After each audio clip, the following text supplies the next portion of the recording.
Yes, welcome back to the channel everyone. Things don't always go right on jobs, so I thought I'd post this video here just showing it was a bit of a nightmare. You can see here straight away that I've taped in these ceilings using the reducer plate. If you check out my previous video you'll see what that's all about, but just going over it with the box there to finish off the first coating, and it's just seemed to be peeking down right at the end there, right on the join, and it just, the box blade was kept catching the tape there, and it was a nightmare putting the box down, picking it up again. And so take two, and it happened again. It's really getting to me. The ceiling was just all over the place. It was an old garage ceiling that had been pulled down and new plasterboard put back up, and the tape's just come off there. Nothing's going right.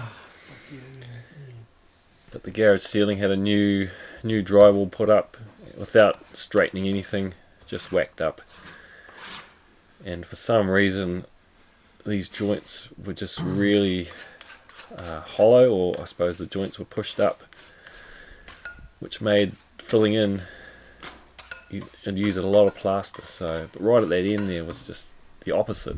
So I thought, I won't do that again. I'll go from the other end, and then you can see up here that where they've put the drywall up, it must have broke right in the end there, so they've put a little joint in there, which is another pain in the bum. But I'm just changing the box in again because it was just so thick. You can see how thin it is at that end, and then it gets so thick. That's on, I think that's on number 1, the thinnest you can go, and it's so thick. It was just a nightmare. So nothing was going right. I wasn't going to do it 3 times, so I thought I'd just go with the knife there. But a lot of videos people say, oh, you make it look so easy.